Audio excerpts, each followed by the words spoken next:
அம்மா நொஸ்டோ சேனல் நேயர்கள் அனைவருக்கும் அன்பான வணக்கம். இந்த வீடியோவுல ஆனி மாதம் எப்படி இருக்க போகுது அப்படிங்கறத பத்தி தான் தெரிஞ்சுக்க போறோம். இந்த ஆனி மாதத்துல கிரக நிலைகள் எப்படி இருக்கு, கிரக மாற்றங்கள் என்ன நடக்கும், இந்த ஆனி மாதம் 1ஆம் தேதியிலிருந்து 32ஆம் தேதி வரைக்கும் இருக்குது. ஆங்கில மாதத்துக்கு ஜூன் மாதம் 15ஆம் தேதியிலிருந்து ஜூலை மாதம் 16ஆம் தேதி வரைக்கும் இந்த ஆனி மாதம் அப்படிங்கிறது இருக்குது. இந்த மாதத்தோட கிரக நிலைகளை பார்த்தோம் அப்படின்னா மிதுன ராசியில சூரியன் சஞ்சரிக்கக்கூடிய மாதம் தான் இந்த ஆனி மாதம். அப்ப சூரியன் மிதுன ராசியில சஞ்சரிக்க போறாரு. செவ்வாய் சிம்ம ராசியில இருக்கிறாரு.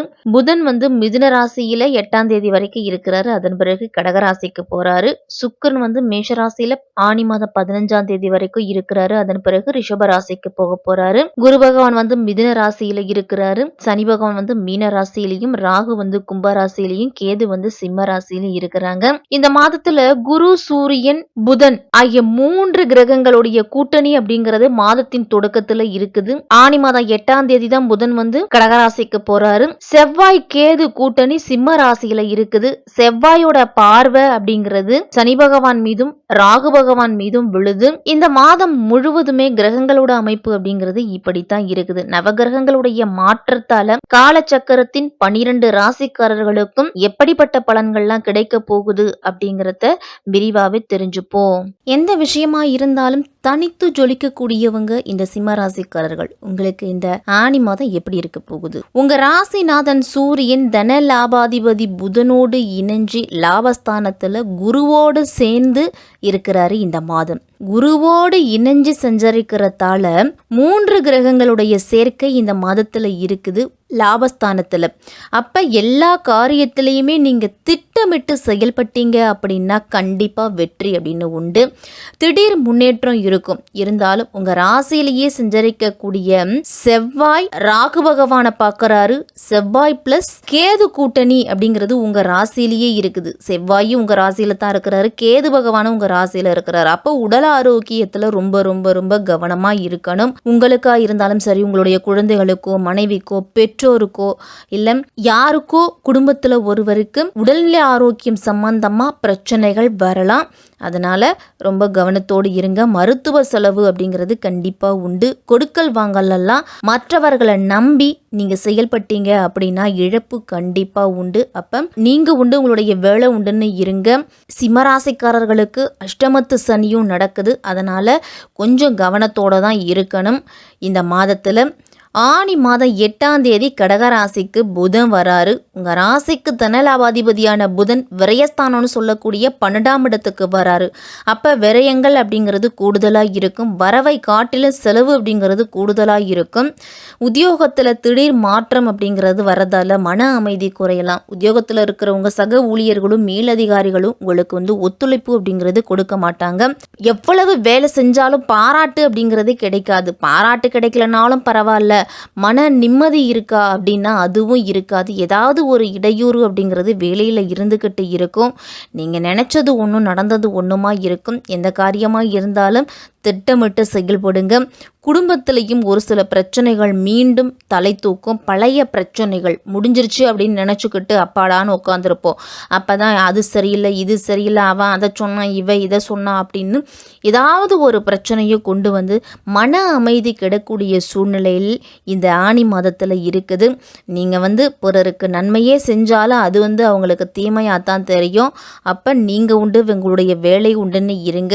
தொழில் வியாபாரத்துலலாம் போட்டிகள் அதிகரிக்கும். லாபம் அப்படிங்கிறது கிடைக்காது. நஷ்டம் வராம இந்த ஆனி மாதத்துல இருந்தாலே சிம்மராசிக்காரர்களுக்கு நல்லதுதான். கூட்டுத்தொழில் செய்யறவங்கலாம் சக கூட்டாளிகளுடைய ஒத்துழைப்பு இந்த மாதத்துல குறைவா தான் இருக்கும். ஒரு கடனை அடைச்சிங்க அப்படின்னா மற்றொரு கடன் அப்படிங்கிறது நிற்கும். அதுக்காகவே இன்னொரு கடன் வாங்க வேண்டிய சூழ்நிலை சிம்மராசிக்காரர்களுக்கு வரும். சிம்மராசிக்கு 12ஆம் இடத்துல இருந்துட்டு வந்த செவ்வாய் உங்க ராசிக்குள்ளேயே வராரு. அப்ப பதட்டம், முன்கோபத்தை கொடுக்கும் வகையில இருக்கும். இருந்தாலும் செவ்வாயால ஓரளவு நன்மை அப்படிங்கிறது உண்டு. வாழ்க்கை துணை சக ஊழியர்களிடலாம் எரிந்து விழக்கூடிய சூழல் ஏற்படும். அப்போ அவர்களிடத்துல கொஞ்சம் நிதானத்தை கடைபிடிங்க.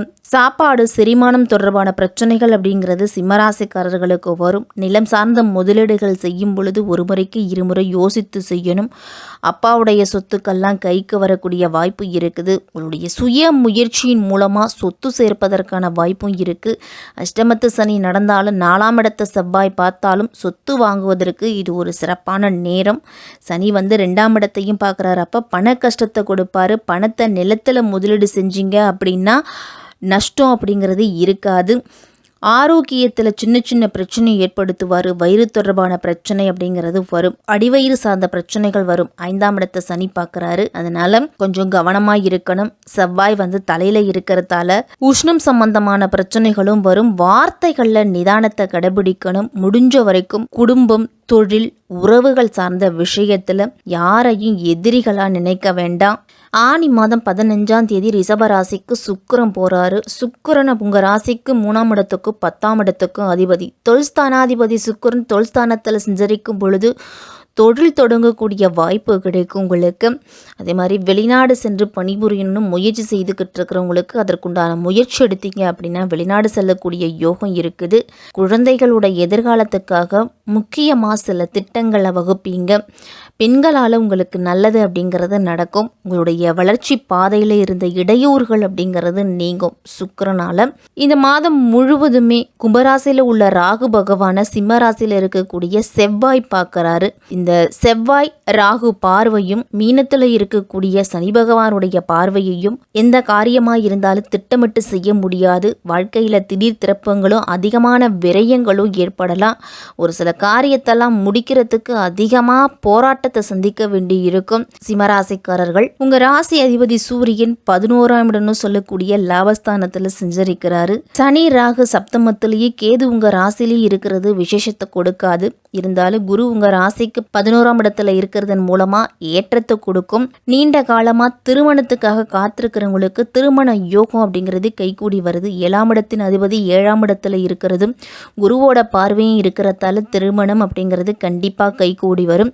முடிஞ்ச வரைக்கும் எதிர்பாலினத்தவரை நம்பாம கவனமா இருங்க. அவர்களிடத்துல மட்டும் கூட்டுத்தொழில் இருக்கிறவங்கலாம் எச்சரிக்கையா இருக்கணும். ராசிக்கு 9ஆம் இடத்துல சுக்கிரன் இருக்கிறப்ப பொது காரியங்கள்ல அதிக அளவில் ஈடுபடுவீங்க. நல்ல தொழில் அமையக்கூடிய வாய்ப்பு இருக்குது. அரசியல் சம்பந்தப்பட்ட துறையில் இருக்கிறவங்களுக்குள்ள ஏற்ற மிகுந்த காலகட்டமாக இருக்கும். செவ்வாய் உங்கள் ராசியில் இருக்கிறாரு. அதுவும் கேதுவோட சேர்ந்து இருக்கிறப்போ குழந்தைகளுக்கு உடல்நல பிரச்சனைகள் அப்படிங்கிறது வரும். 11ஆம் இடத்துல சூரியனும் புதனும் சேர்ந்திருந்து நன்மையை கொடுக்கும் உங்களுக்கு. உங்கள் ராசிக்கு 11ஆம் இடத்துல இருக்கும் புதன் 12ஆம் இடத்துக்கு வராரு. 12ஆம் இடம் அப்படிங்கிறது விரயஸ்தானத்துக்கு வருவதால விரயங்கள் கூடுதலாக இருக்கும். சிம்மராசிக்காரர்கள் இந்த மாதத்தில் உடல் ஆரோக்கியத்தில் கவனமாக இருக்கணும். விரயங்கள் அதிகமாக இருக்கும் அப்படிங்கிறதால செலவுகளும் உங்களுக்கு வரும். உங்களுடைய முயற்சிகளில் வெற்றி உண்டு அப்படின்னாலும் ஒரு சில காலகட்டத்தில் ரொம்ப எச்சரிக்கையாகவும் கூடுதல் கவனத்தோடு இருக்கணும். சங்கடகர சதுர்த்தியில விநாயகருக்கு அபிஷேகத்துக்கு தேவையான பொருள்கள் வாங்கி கொடுங்க. இந்த மாதத்தில் எதிர்பாலினத்தவரோடு எச்சரிக்கையாக இருந்தீங்க அப்படின்னா பல்வேறு விதமான பிரச்சனைகளிலிருந்தும் சிம்மராசிக்காரர்கள் தப்பிக்கலாம். அம்பாள் வழிபாடு உங்களுடைய துயரங்கள் அனைத்தையுமே போக்கும்.